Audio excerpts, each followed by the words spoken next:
l'émission Émergence. Je suis Sylvie Lapointe et dans l'émission Émergence, on parle de parcours, de cheminement, de gens bien ordinaires mais qui ont des histoires extraordinaires, des histoires qui nous inspirent à suivre notre cœur, à avoir le courage d'oser. Et aujourd'hui, j'ai le plaisir de recevoir Rachel Prudhomme.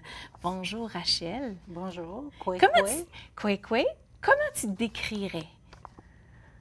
Je me décris comme une femme passionnée et engagée. Oui. Ah, bien, ça paraît, ça paraît. Puis, tu as un parcours super intéressant. Tu veux-tu nous en parler un petit peu? Oui, je suis originaire du lac McGregor à Val-des-Monts. Oui. Je suis Ça a l'air un chalet, là. Oui. Oui. Il y a beaucoup de gens qui ont des chalets là. C'est un endroit tellement pittoresque à l'automne, surtout, c'est merveilleux. Mais moi, je suis née là en 1950 et je suis la 12e d'une famille de 15 enfants. Wow, grosse famille. La mère de ma maman était algonquine et s'appelle Georgiana Lamoureux. Donc, j'ai grandi dans la forêt avec mes 13 frères et sœurs. Donc, on vivait de façon quand même traditionnelle, chasse, pêche, trappe. Et aussi, beaucoup d'aide justement à ce qu'on appelait les touristes qui avaient leur chalet au lac McGregor. Ah, OK. Donc, on fournissait la glace, on faisait la glace sur le lac en hiver, on fournissait le bois, on s'occupait de nettoyer les couvertures en hiver pour pas que les touristes reviennent puis que leur chalet soit écrasé. Donc, c'était une enfance très occupée, évidemment. Oui. Et j'ai toujours été très proche de la forêt. J'avais beaucoup de noms dans mon enfance reliés à la forêt, comme la brune des bois et la pruche, parce qu'il y avait un arbre centenaire qui était mon ami. Et donc, j'allais parler à cet arbre-là. Puis comme on est souvent taquin entre frères et sœurs, on m'a taquiné toute ma vie, et même encore aujourd'hui, avec le nom La Pruche. Que mes parents trouvaient d'ailleurs très beau. Quand cet arbre-là a tombé, je vivais à Montréal, j'avais peut-être 27 ans, mes deux parents ont pleuré. Vraiment? Parce qu'ils savaient mon attachement à cet arbre-là. Puis cet endroit-là, dans le fond, j'y retourne régulièrement. Moi, je vis à la frontière vraiment de l'Ontario puis du Québec. Je suis sur la rue Boot à Ottawa, donc j'ai juste à traverser le pont. J'ai travaillé à Ressources naturelles Canada pendant plusieurs années. Bien, je travaille là aussi. Ah, OK. C'est vrai? Es-tu dans le centre? 615. Oui. Oui, la loge. Oui, donc, je suis là tous les mercredis. Ah, bien, Colin, puis je t'ai même pas vue. Mais non, mais ça fait un bout de temps que je suis partie parce que j'ai démissionné de mon travail au gouvernement fédéral. Mais c'était mon endroit préféré. J'ai fait des rencontres, là, mais j'ai aussi visité des aînés. Oui. Et j'ai beaucoup grandi à travers ce contact-là. Oui. Donc, j'ai vraiment eu une enfance que je considère heureuse et avec beaucoup d'amour. Ma mère, c'est une de mes grandes héroïnes. Oui, d'ailleurs, tu as une photo d'elle. Oui, hein? oui. Alors, c'est elle, Flora? Oui, elle s'appelle Flora. Puis quand je la décris, je dis que c'est la plus belle fleur de toute la flore. Parce que vraiment, cette femme-là avait une force de caractère et un sens de l'humour unique. Eh bien, pour élever quoi? 15 enfants, t'as dit? 15 enfants dans 20 ans, il faut le faire. Oh boy, il faut avoir de la patience puis il faut avoir de l'amour. Oui, oui. Ce qu'elle manquait pas, d'ailleurs, d'amour, puis qu'elle répandait de façon généreuse et égale. Comme toi. Donc, je l'admire beaucoup, ma mère, puis elle me guide. Elle est décédée, ça fait quand même 34 ans. OK. Puis, j'ai souvent des rencontres avec elle dans les rêves. Intéressant. Oui, donc quand j'ai un rêve de ma mère, je sais qu'elle est là pour me dire « Continue à faire ce que tu fais. Parce qu'elle m'a vraiment inspirée.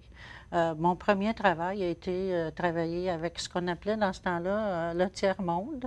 Donc, je suis sortie vraiment de la forêt du lac McGregor pour m'en aller dans 7 pays en Afrique. Puis, ça a été un moment assez déterminant dans ma vie. Sais-tu-moi, quelles années c'était ça? 71 à 79. OK. Flower Power. Ouais. Oui. Les années 70. C'est ça. Puis, ce que j'ai réalisé en allant en Afrique, c'est que ces gens-là, là-bas, ont vécu exactement ce que les Autochtones au Canada ont vécu. Parce que mon questionnement se faisait quand je visitais ces beaux pays-là, le Burkina Faso, le Togo, puis qu'est-ce qui est arrivé ici? Puis là, il y a la petite voix intérieure qu'on n'écoute pas assez, qui me disait la même chose qui est arrivée chez toi. Donc, c'était comme, ah oui. Puis là, j'ai pris conscience de l'impact du colonialisme, comment ça nous a impacté, nous, les Autochtones, comment ça a impacté les pays africains, on peut dire aussi Oui. Sud-Afrique, Oui. l'Afrique du En Sud. Australie aussi, c'est la même Asie, histoire. J'ai de la famille en Australie. Exactement. Oui. Partout, partout. On a tous vécu, on a tous été, je peux dire, même victimes du colonialisme. Donc, puis c'était aussi difficile parce qu'on était subventionné par le gouvernement fédéral avec des idées un peu trop avant-gardistes pour les années 70. Donc, on était considérés comme des communistes, des révolutionnaires, des anarchistes, tout ce qui finissait à Paris puis qui n'était pas bon au lieu d'un gouvernement capitaliste. Oui. Oui. Puis dans le fond, on fait encore ça aujourd'hui. Oui. Hein? On catégorise les gens qui ont d'autres espoirs, d'autres rêves, d'autres façons de faire comme des ismes. Oui. Oui. Puis c'était comme pour nous, l'idée de l'ACTI qui nous subventionnait, c'était d'envoyer des coopérants là-bas enseigner. Alors que le gouvernement nous disait, on ne veut pas d'enseignants, on en a des enseignants. On veut des petits projets pour nous aider. Donc, on favorisait comme donner des semences aux gens qui voulaient faire de l'agriculture, faire de l'irrigation pour les aider, donner des pioches, aider-les. Mais c'était même ça mal vu. C'était encore au moment aussi où Nelson Mandela était emprisonné. Oui. Donc, nous autres, on était du bord de l'ANC pour libérer Nelson Mandela, puis arrêter l'apartheid. Puis ça, c'était vu comme étant communiste. Quelle histoire, Nelson Mandela? Je sais. J'étais en Afrique du Sud l'année dernière. Je suis allée visiter Robben Island où il a été emprisonné pendant 17 ans. 27. Bien, 17 ans sur Robben Island, 27 au total. Puis tu entends cette histoire-là, puis tu te dis, mon Dieu, c'est comme... C'est un autre de mes héros. C'est difficile à comprendre. Oui, parce qu'il y en a beaucoup qui auraient sorti après 27 ans d'incarcération, puis qui auraient eu la rancœur. Oui. Lui, c'est l'inverse. C'est ça. On n'avance à rien en faisant la colère, en étant rancunier. C'est nous autres qui portent le boulet quand on est vraiment incapable de pardonner. Oui. Puis lui, son message, c'était justement le pardon. Puis se prendre en main. Donc, pour moi, ça, c'est une personne qui m'a inspirée. Bien oui, puis d'ailleurs, je pense que tu as des valeurs qui sont semblables aux siennes. Bien, c'est que pour moi, c'est l'élimination du racisme. C'est une de mes causes. Oui. Oui. Une de mes missions de vie, parce que je pense qu'il n'y a pas de raison que le racisme existe. Puis un de ces énoncés, c'était justement, personne n'est venu au monde en haïssant une autre race. Donc, s'ils ont appris à haïr, ils sont aussi capables d'apprendre à aimer. Oui, j'ai vu ça sur ton Parce site que web. l'amour vient plus facilement au cœur de l'être humain. Ah, c'est tellement vrai, hein? C'est tellement vrai. C'est d'ailleurs un énoncé, je collectionne des énoncés qui m'inspirent, c'en est un qui est dans mon registre d'énoncés inspirants. Il y en a des pensées, je vais de temps en temps sur l'Internet, puis je fais comme les pensées de Nelson Mandela, puis toutes des petites choses comme ça. Puis juste de lire ça des fois le matin, c'est comme, wow! Inspiration. Alors là, on était dans les années 70, puis tu avais des idées avant-gardistes déjà là. Oui. Puis là, tu es revenu au Canada, puis tu as travaillé dans des milieux quand même assez traditionnels. Hein? Oui, mais toujours des milieux où je sentais que je contribuais. OK. C'est important pour toi de faire une différence. Très, très important. Oui. Donc, avant de recommencer, quand j'ai laissé ce travail-là, j'ai parti pour une année sabbatique, qui finalement s'est allongé, puis qui est devenu 10 années sabbatiques. Bien, j'aurais aimé ça, faire ça, moi. Peut-être que t'es encore temps. Alors, 10 années sabbatiques. Oui, parce qu'à ce moment-là, c'était comme, OK, c'est difficile de vivre avec un bailleur de fonds qui va à l'encontre de tes valeurs. Oui, tout je ça. comprends. Donc, va-t'en. Essaie pas de changer le monde tout seul. C'est comme une bataille de Goliath contre David. Oui. Puis c'est au cours de ce cheminement-là que j'ai fait comme... tu vas avoir 30 ans bientôt, là. Si tu veux des enfants, c'est probablement la meilleure façon de changer le monde. C'est de donner tes valeurs à tes enfants. Puis la génération qui va venir, il faut être patient dans la vie. C'est un de mes gros problèmes. C'est que j'aime voir les choses arriver vite, mais souvent, ça prend du temps.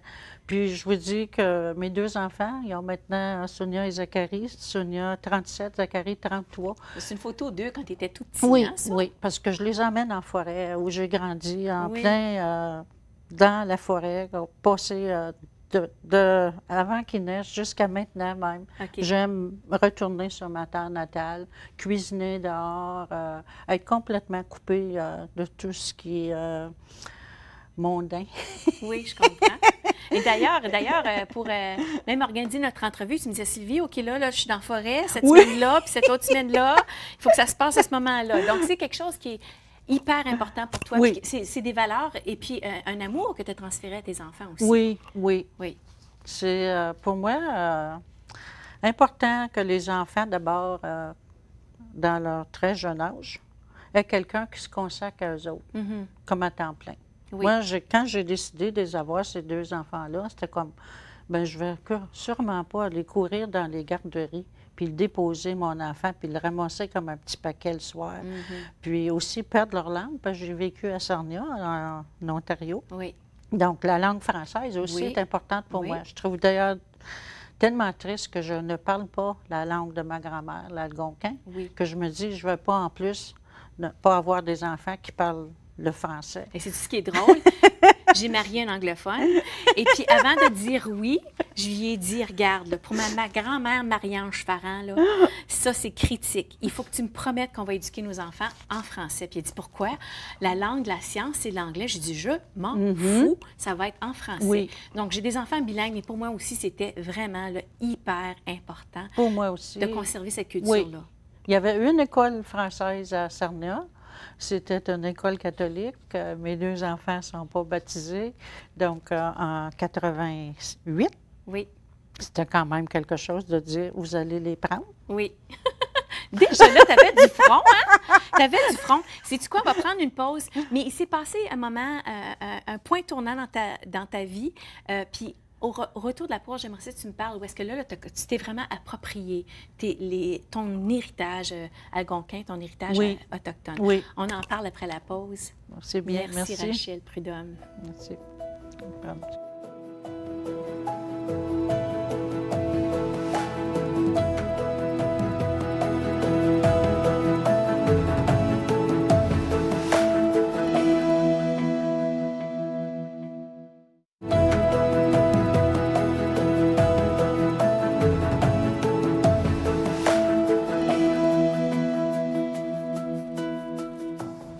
On est de retour avec Rachel Prudhomme. Et juste avant la pause, tu nous parlais un petit peu de ton parcours. Puis là, il y a eu un moment tournant, un moment charnière dans ta vie. Alors, tu avais toujours l'âme d'une activiste, hein, un peu. Oh oui. Tu défendais tes valeurs fortement, mais il y a eu cette cérémonie de sudation-là. Tu voudrais m'en parler? Oui. C'était en 96 où j'ai toujours eu une excellente santé. Très, très bonne, et encore aujourd'hui, merci. Que j'ai eu des problèmes de santé à la suite de l'ablation de la vésicule biliaire. Donc, j'ai souffert du mois de mai à aller au mois d'octobre. Aïe, aïe. De sorte que je me suis même ramassée à l'hôpital. J'étais en douleur constante. Puis, pendant mon séjour à l'hôpital, j'ai pas eu l'impression d'avoir été bien traitée. Et je savais pertinemment qu'il y avait beaucoup de racisme. Puis j'ai été chercher mon dossier à cet hôpital-là. Puis mes doutes à ce moment-là ont été confirmés. J'ai vu en première ligne de mon dossier que c'était une pancréatite due à l'alcool, alors que je ne bois pas. Eh bien. Il y avait un petit point d'interrogation qui avait peut-être été mis après la conversation. On avait sauté aux conclusions. Puis ça m'a fait encore plus de mal. Oui. Donc, j'ai été vraiment, encore une fois, très chanceuse d'avoir quelqu'un qui m'a dit, tu devrais aller au centre Kumik, qui est, entre autres, aux affaires indiennes. Puis, il y a des aînés qui viennent là, puis qui font des cérémonies de sudation. Ça te ferait peut-être du bien. Donc, j'ai été. Parce que là, c'était comme en désespoir de cause. Là. Oui, oui. Puis, j'ai fait ma cérémonie. Et non seulement j'ai eu l'honneur de rencontrer ce medicine man-là, puis le mot medicine man, homme médecine, je l'utilise juste pour des personnes qui le sont vraiment. C'est vraiment un titre d'honneur. Oui, bien c'est un mot qui est galvaudé beaucoup dernièrement. Ah, oui. Donc, lui, en 96, je l'ai rencontré. Puis après ça, après cérémonie de sudation en 1 à 1, où il a fait devant moi ma médecine avec les racines des arbres, avec les écorces, avec les feuilles. Puis en la faisant, il me disait exactement, ça c'est pour ça c'est pour ta douleur. Puis il m'a guéri, il m'a sauvé. Je ne peux pas vous donner tous les détails parce que ça peut être long. Mais à la suite de ça, c'est là que j'ai pris conscience de la force d'abord de notre culture. Oui. Puis comment aussi on se soignait traditionnellement avec ce que la nature nous donne. Puis j'étais tellement heureuse de retrouver ma vie parce que tout le monde pensait que j'allais mourir avant Noël. Wow! Oui, en 96. C'était sérieux, là? Oui, oui, c'était très sérieux. Puis mon énergie est revenue comme dans les jours qui ont suivi la cérémonie. Puis aussitôt après que j'ai commencé à prendre cette médecine-là, c'était évident que mon poids revenait et continue à revenir. Puis que je devais ma vie à cet homme-là. Donc, en la faisant, il y avait du thé des bois, parce que ma mère aussi... Je connais ça, du thé des bois. Oui, puis j'en ai envoyé. Il m'a dit à ce moment-là, s'il y en a beaucoup sur ta montagne, envoie-moi-en. Il venait du Manitoba, Painful, Mark Thompson, son nom.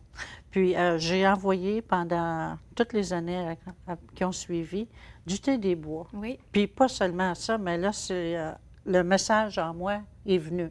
Parce qu'on a toute notre petite voix intérieure qui nous guide, notre instinct. Oui. Donc, souvent, les gens ont peur de leur instinct, comme ils considèrent que ça, c'est pour les animaux, l'instinct. Que nous autres, on est intelligents. Bien, si on était intelligent, on suivrait plus notre instinct. Oui, je suis tout à fait d'accord avec toi. Tout à fait Donc, l'instinct m'a dit, tu as reçu. Puis, dans la culture autochtone, on reçoit, on donne en retour. Donc, pour moi, ma façon de donner, la réponse était, tu vas aller maintenant danser dans les powwows. Je n'avais jamais dansé, j'avais 46 ans. Habituellement, quand on danse dans les powwows, on commence quand on apprend à marcher. Donc, à 46 ans, pour moi, c'était quand même assez... Oui, puis je suis allée parce que moi, je me laisse guider. Comme je fais juste le temps arranger les choses. Comme, fais ce que ton cœur te dit, puis tu vas voir que tout va bien aller.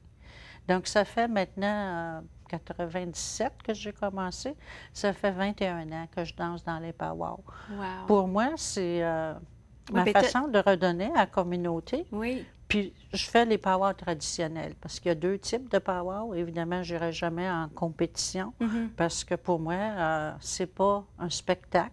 Quand on danse dans les powwows, c'est une prière. Oui. Donc, on dit souvent, danser, c'est prier. Prier, c'est guérir. Guérir, c'est donner. Donner, c'est vivre. Et vivre, c'est danser. J'aime tellement ça. Hey, si on a un vidéoclip que tu nous as trouvé pour les powwows, peut-être qu'on pourrait regarder ça ensemble, puis tu pourrais le commenter. Oui, ça me ferait plaisir. Oui, hein? Et d'ailleurs, on va voir là, dans le vidéoclip là, le régalia. Hein? Tu me disais, c'est pas un costume, c'est le régalia. Alors, tu vas pouvoir m'expliquer tout ça quand on va regarder le vidéoclip.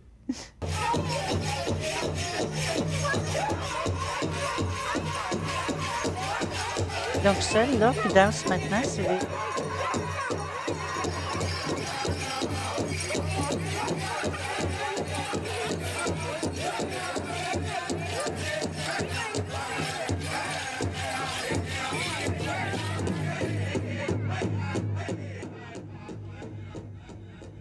Alors, ce qu'on a vu, là, tu disais que c'était régalia, mais sur le régalia, il y a des espèces de... Plusieurs types de régalia. Celui dont on vient de voir les parties avec les cônes métalliques, ça, c'est la danse à clochette.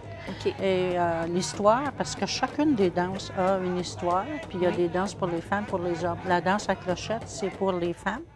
Puis c'est un homme médecine qui avait une fille qui était très malade, mais au seuil de la mort. Puis qui, dans une vision qui lui est venue en rêve, parce que pour nous, les rêves, c'est des messages très forts qu'on reçoit. Dans le rêve, il voyait qu'il devait faire une robe pour la jeune fille malade et la faire danser au son du tambour. Le tambour, c'est le cœur de la terre-mère pour nous, donc le son le plus important, puis le son numéro 1 qu'on entend aussi dans la ventre de notre maman. Donc, il a partagé son rêve avec sa femme, puis tout de suite, elle savait quoi faire. Préparer la robe à clochette, puis enfilé la robe à la jeune fille qui était à peine capable de se tenir debout, puis ils l'ont aidée à danser, toujours en cercle, parce que tout se fait en cercle. Au début, ils devaient l'aider pour faire la danse, puis avec la deuxième chanson, on commençait déjà à être capable de danser La elle-même. danse la guérissait. La guérison. Wow. Donc, souvent, cette danse-là, quand quelqu'un est malade, on va approcher le maître de cérémonie d'un powwow avec du tabac, parce qu'on offre toujours du tabac quand on rencontre les aînés ou qu'on demande une faveur. Puis ils vont demander d'avoir une danse pour cette personne-là qui est malade. À ce moment-là, toutes les femmes qui sont dans le régalia de danse, de robe à clochette vont être en avant. OK. Puis j'ai vu ça il y a 2 ans passés, ici à Ottawa, au powwow des enfants, qu'on a toujours au mois de mars, où est-ce qu'il y avait une jeune femme disparue. Oui. Puis ça faisait quand même plusieurs semaines qu'on la cherchait. Sa cousine est venue au powwow et a demandé qu'on fasse la danse des robes à clochettes pour la retrouver, pour qu'au moins la famille ait un sens où est-ce qu'elle est encore en vie ou est-ce qu'elle est quelque part. Malheureusement, 2 jours après, ils ont trouvé qu'elle était décédée, mais au moins, il y avait une réponse à cette famille-là. C'est ça.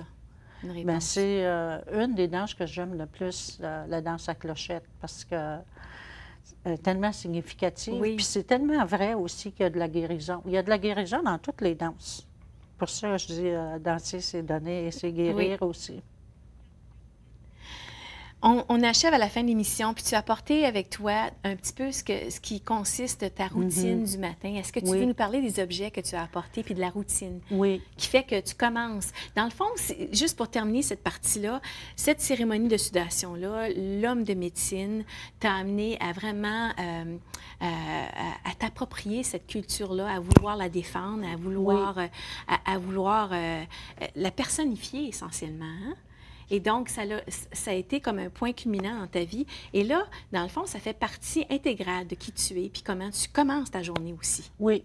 Alors, explique-nous un petit peu ce qu'il y a sur la table. On est des gens très spirituels. Oui. On n'est peut-être pas des gens religieux, mais la spiritualité a toujours eu une importance primordiale pour nous autres. Donc, la prière. La prière, pour nous, c'est pas nécessairement ce que le monde fait dans l'Église.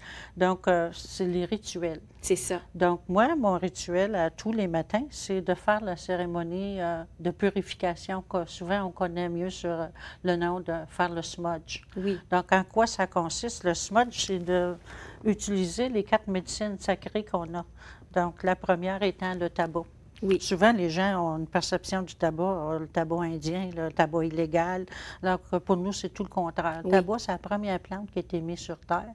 Puis c'est ça qu'on offre quand on va à la chasse. Si on tue une perdrix, un chevreuil, un orignal, on va d'abord offrir du tabac à cet animal-là qui a sacrifié sa vie pour que la nôtre continue.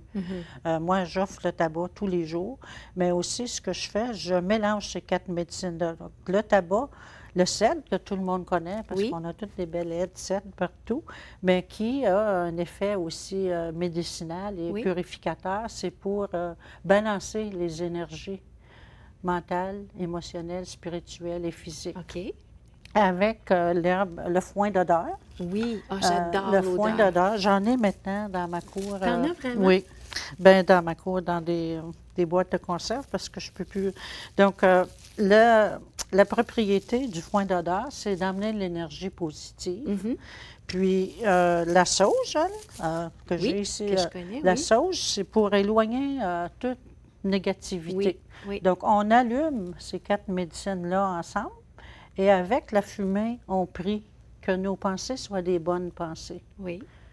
Que nos oreilles soient là pour entendre les belles choses et non pas le bavardage contre un ou contre l'autre, mais l'appréciation du rire des enfants, du son du tambour, des chants des oiseaux.